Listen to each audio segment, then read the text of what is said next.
स्वागत है आप सभी का। आज का हमारा टॉपिक है क्लास 11 बायो से और टॉपिक का नाम है कवक एवं उसके प्रकार। हमने जो पढ़ा है अभी तक जितने भी किंगडम है उसमें हमने पढ़ा है, मोनेरा का पढ़ा है, प्रोटिस्टा का पढ़ा है। तीसरा ये है फंजाई। फंजाई कवक जगत को कहते हैं और ये ज़्यादातर ये परजीवी होते हैं और मृतोपजीवी होते हैं। ये सड़े गले स्थानों पर उगते हैं, कूड़े कचरों के ढेर पर उगते हैं, गोबर जहाँ हो या और भी तमाम तरह के सड़े गले जो अंश होते हैं, जीवों के अवशेष होते हैं, उस पर ये हमेशा उगते हैं। तो इसीलिए इन्हें अपघटन कर्ता कहते हैं या अपघटक कहते हैं। तो सबसे पहले हम इसका कैरेक्टर जान लेते हैं, इसके लक्षण क्या हैं। पहला लक्षण यह है कि ये मृतोपजीवी होते हैं। मृतोपजीवी होते हैं, इसके अतिरिक्त परजीवी के रूप में भी होते हैं। ठीक है। दूसरा ये है एक कोशिकी बहुकोशिकी। जो कवक होते हैं इसमें एक कोशिकी और बहुकोशिकी दोनों होते हैं। जैसे क्लेमाइडोमोनास है,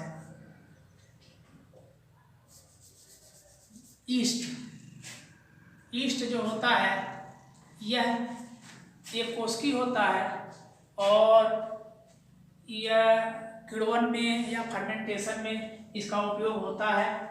इसमें बीजाणु होते हैं और बीजाणुओं के द्वारा भी इसमें जनन होता है। ठीक है। इसके बाद क्या है कि जो कवक जगत होता है उस कवक जगत में जनन जो है वो कायिक भी होता है, विखंडन होता है, मुकुलन होता है और बीजाणुओं द्वारा होता है। मतलब क्या हुआ कि कायिक जनन भी होता है। कायिक जनन किसे कहते हैं? जब किसी जीव के शरीर से कोई नई कलिका विकसित हो जाती है या उसका शरीर अगर पौधों की बात करें तो उसमें जड़ तना और पत्तियां होती हैं। तो जड़ तना और पत्तियों में किसी से भी अगर कोई नई कलिका विकसित होती है तो वो कायिक जनन कहलाता है। तो यहाँ पर जो कायिक जनन है वह होता है शरीर के किसी भी भाग से कोई भी नया जो कवक है वो बन जाता है, वो जन्म ले लेता है। इसी तरह से विखंडन होता है। विखंडन का मतलब अगर इसका शरीर विखंडित हो जाए या टूट जाए, अगर ये टुकड़ों में टूट जाता है तो टूटे हुए जितने भी टुकड़े हैं वो सारे टुकड़े या नए जीवों को जन्म देते हैं। यानी जितने भी विखंडित टुकड़े हैं वो नए जीवों को जन्म देते हैं। ठीक है। तो ये है विखंडन। मुकुलन क्या होता है? मुकुलन का मतलब होता है बडिंग। जैसे अगर हम ईस्ट को ही ले लें तो ईस्ट के शरीर में क्या होगा? अगर ईस्ट है तो इस ईस्ट के शरीर में एक छोटा सा मुकुल होगा, उभार होता है, इसी को बड कहते हैं। यह बड आगे जाके यह धीरे धीरे बढ़ने लगता है और लास्ट में जाके यह बिल्कुल अपने पूर्वज के जैसे, इसी के जैसे सेम हो जाता है और अंत में क्या होगा? यह अपने समान नए ईस्ट को बना लेता है। यानी जो बड था, जो उभार था एक, वह नया ईस्ट बना लेता है। तो इसी को हम कहते हैं मुकुलन। अगला आता है बीजाणु द्वारा। बीजाणु क्या होते हैं? अगर कोई जीव है जैसे उसके ऊपर छोटे छोटे बीजाणु पाए जाते हैं। इस तरह से ये बीजाणु जो होते हैं ये जब अलग हो जाते हैं तो अलग होने के बाद ये जहां भी बीजाणु ये होते हैं ये नए जीवों को जन्म दे देते हैं, यानी नए कवक को बना लेते हैं। जितने भी बीजाणु होंगे वो सब उस पौधे से, उस कवक से अलग हो जाते हैं और अलग होने के बाद नए कवक का निर्माण कर लेते हैं। तो इस तरह से यह जो है इसमें होता है कायिक, विखंडन, मुकुलन एवं बीजाणुओं द्वारा। बीजाणु दो प्रकार के होते हैं, एक चल बीजाणु और एक अचल बीजाणु। चल बीजाणु जो होते हैं वो लैंगिक होते हैं और अचल बीजाणु जो होते हैं वो अलैंगिक होते हैं। ठीक है। चौथा है कि इसमें जो जनन होता है वो चल बीजाणुओं के द्वारा जो जनन होता है वह लैंगिक होता है। हमने आपको बताया भी है कि जो चल बीजाणुओं के द्वारा जनन होता है वो लैंगिक होता है और जो अचल बीजाणु होते हैं उनके द्वारा जनन अलैंगिक होता है। ठीक है। प्लाज्मोगैमी। प्लाज्मोगैमी का मतलब क्या है? प्लाज्मोगैमी का मतलब होता है कि अगर दो कोशिका है, कोई दो कोशिका है, तो इसके दोनों जो सेल हैं, दोनों कोशिकाएं हैं, ये आपस में जुड़ जाती हैं और जुड़ने के बाद जो इनका साइटोप्लाज्म है या प्रोटोप्लाज्म है, जो इनका कोशिका द्रव्य है, वो आपस में जुड़ जाता है एक साथ। ठीक है, तो हम उसको क्या कहेंगे? उसको कहेंगे प्लाज्मोगैमी। यानी जब प्रोटोप्लाज्म जुड़ जाता है आपस में तो यह प्लाज्मोगैमी होता है, और जब यह दोनों केंद्रक आपस में जुड़ जाते हैं, अर्थात ये दोनों केंद्रक इस तरह से आपस में जुड़ जाएंगे तो कैरियोगैमी होता है। और जब इसके बीजाणु जुड़ जाते हैं, अगर दो जीव हैं, इसके बीजाणु अगर आपस में ये बीजाणु जुड़ जाते हैं इस तरह से, तो बीजाणुओं का जुड़ना जो होता है वो स्पोरोगैमी कहलाता है। तो इसमें प्लाज्मोगैमी, कैरियोगैमी और स्पोरोगैमी तीनों होता है। ठीक है, अब हम आते हैं फंजाई का जो क्लासिफिकेशन है, इसकी वर्गीकरण है। तो यह 4 प्रकार के कवक होते हैं: फाइकोमाइसिटीज, एस्कोमाइसिटीज, बैसिडियोमाइसिटीज और ड्यूटेरोमाइसिटीज, 4 होते हैं। इसमें हम फाइकोमाइसिटीज के बारे में जान लेते हैं।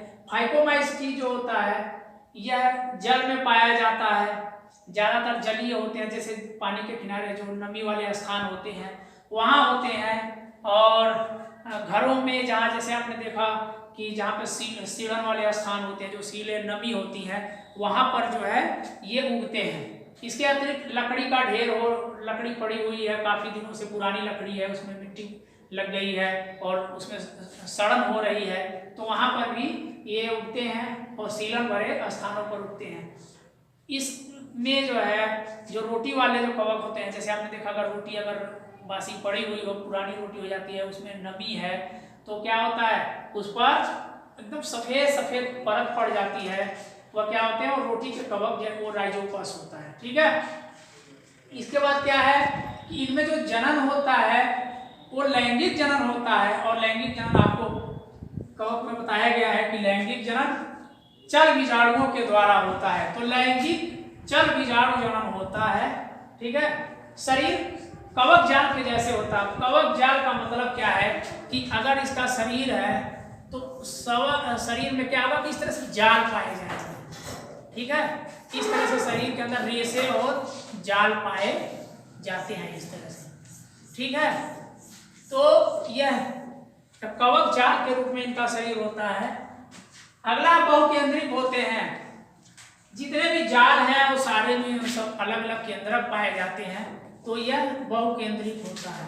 अर्थात जाल के रूप में इनका शरीर जालीदार होता है, तो प्रत्येक जाल में केंद्रक पाए जाते हैं, तो यह बहुकेंद्रिक कहलाते हैं। इसका उदाहरण क्या है? म्यूकर है, राइजोपस है, एल्ब्यूगो है। राइजोपस जो होता है वो रोटी पर उगने वाला जो कवक होता है, जो एकदम पूरा भूरा भूरा सफेद सफेद हो जाता है। एल्ब्यूगो है जो सरसों पर आपने देखा होगा, सरसों पर कवक लग जाते हैं, फंगस लग जाते हैं, तो ये एल्ब्यूगो होता है। इसके बाद हम आएंगे इसके दूसरे नंबर पर। तो दूसरा नंबर है एस्कोमाइसिटीज। एस्कोमाइसिटीज इसका शरीर थैलीनुमा होता है और यह जो होते हैं यूनिसेलुलर और मल्टी सेलुलर, अर्थात एक कोशिकी और बहुकोशिकी दोनों होते हैं। इसमें जो रिप्रोडक्शन होता है वह अलैंगिक जनन होता है और कोनिडिया के द्वारा। कोनिडिया क्या होती है? कोनिडिया इसमें यह इस तरह से छोटे छोटे इस तरह से जो पार्ट होते हैं, इस तरह से गोल गोल आकृति के, इसी को कोनिडिया कहा जाता है। तो यही कोनिडिया जो होता है जब इस पौधे से अलग होता है, तो अलग होने के बाद यह नए कवक का निर्माण कर लेता है। तो यही है कि इसका जो जनन होता है कोनिडिया द्वारा होता है, और कोनिडिया के द्वारा यह अलैंगिक जनन है और नए जीवों का, नए कवक का निर्माण हो जाता है। एग्जाम्पल में फफूद होता है।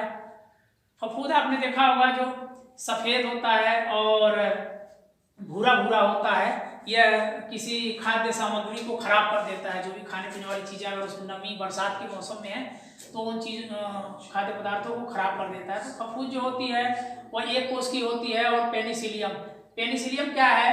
आपने नाम सुना होगा पेनिसिलिन का, जो फ्लेमिंग ने इसका आविष्कार किया था। यह सबसे पहली एंटीबायोटिक थी।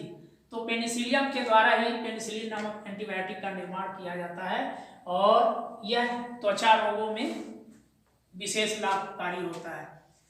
थर्ड आता है आपका बैसिडियोमाइसिटीज। बैसिडियोमाइसिटीज यह खाने वाले कवक कहलाते हैं और इसका मुख्य उपयोग होता है जो वो भोजन में ही होता है। ये लकड़ी और मिट्टी तथा वृक्ष का जो ठूंठ होता है, जो आपने देखा होगा वृक्ष में वो गड्ढेनुमा स्थान हो जाता है, वहाँ पर नमी हो जाती है तो वहाँ पर भी ये उगते हैं। इसके अतिरिक्त सजीव पौधे जो होते हैं उस पर परजीवी के रूप में होते हैं और जो शरीर इनका होता है वो कवक जाल में होता है, चपटा होता है।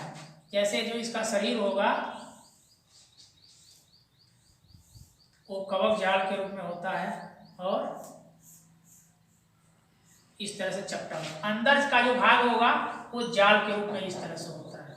ठीक है, तो यही है कि यह कवक जाल के रूप में होता है, चपटा होता है, भोजन के रूप में उपयोग किया जाता है।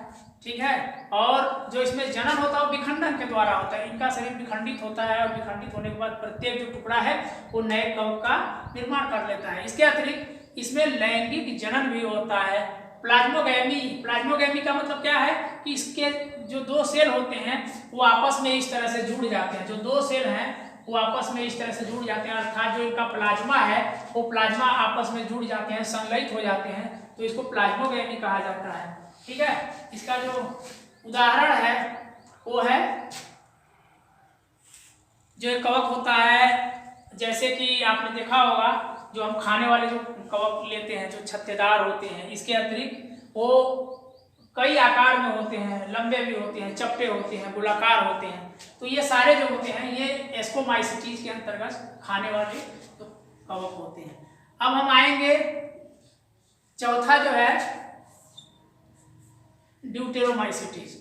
ड्यूटेरोमाइसिटीज में क्या होता है कि यह अविकसित कवक होता है। यह पूरी तरह से विकसित नहीं हो पाता है, लेकिन यह जो होता है यह मृतोपजीवी होता है। यह सड़े गले स्थानों पर उगता है और जो ठीक ठाक पदार्थ होते हैं उनको भी यह खराब कर देता है। इसमें जो जनन होता है अलैंगिक होता है और अलैंगिक का ही एक भाग होता है कायिक। तो अलैंगिक और कायिक दोनों जनन होते हैं, ये पोनीडिया द्वारा होते हैं। ठीक है, शरीर इनका चपटा होता है और शाखाओं में विभाजित होता है, यानी इस तरह से शाखाएं इसमें पाई जाती हैं। ठीक है, ये मृतोपजीवी और परजीवी दोनों होते हैं। ये जो है किसी जीव के ऊपर परजीवी के रूप में, पौधों के ऊपर परजीवी के रूप में होते हैं और फिर मृतोपजीवी होते हैं, यानी सड़े गले उसके अंश पर भी ये उग जाते हैं और इसके अतिरिक्त ये अधिकतर अपघटक होते हैं। इसके उदाहरण में है अल्टरनेरिया और ट्राइकोडर्मा। तो इस तरह से हमारा ये फंजाई खत्म होता है। इसके बाद हमारा जो नेक्स्ट टॉपिक होगा वो हमारा होगा प्लांट से। थैंक्स।